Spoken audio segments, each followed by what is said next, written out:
വൈദ്യുതി വിതരണത്തിൽ സർക്കാർ സമ്പൂർണ്ണ പരാജയമാണെന്നാരോപിച്ച് ഡിവൈഎഫ്ഐ നേതൃത്വത്തിൽ കണ്ണൂർ വൈദ്യുതി ഭവനിലേക്ക് മാർച്ച് നടത്തി. ഡിവൈഎഫ്ഐ സംസ്ഥാന സെക്രട്ടറി വി കെ സനോജ് പ്രതിഷേധ സമരം ഉദ്ഘാടനം ചെയ്തു.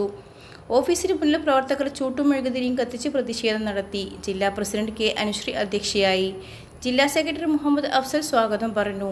P Akhil, M V Lijith, M V Anveer, P K Sanath Kumar തുടങ്ങിയവർ നേതൃത്വം നൽകി. സ്വാഭാവികമായും ഈ കേരളത്തിൽ ഭരിച്ചുകൊണ്ടിരിക്കുന്ന ഗവൺമെന്റ്, ആ ഗവൺമെന്റ് വൈദ്യുതിയുടെ ഭാഗമായി മഴയില്ല എന്ന് പറഞ്ഞ് ജനങ്ങളെ തെറ്റിദ്ധരിപ്പിക്കുന്ന പ്രചാരണത്തിന് നേതൃത്വം കൊടുക്കുകയല്ല വേണ്ടത്. ഈ പ്രതിസന്ധി എങ്ങനെ മറികടക്കാൻ കഴിയും എന്നതാണ് പരിശോധിക്കേണ്ടത്. നമ്മുടെ തൊട്ടയൽ സംസ്ഥാനമാണ് കർണാടക. ആ കർണാടകയിൽ ഉൾപ്പെടെ അധിക വൈദ്യുതി ഉണ്ട് എന്നുള്ളതാണ് ചില റിപ്പോർട്ടുകളിൽ ചൂണ്ടിക്കാണിക്കുന്നത്. ആ കർണാടക ഭരിക്കുന്നത് UDF ആണ്. അവിടെ കർണാടക ഭരിക്കുന്നത് കോൺഗ്രസ് ആണ്.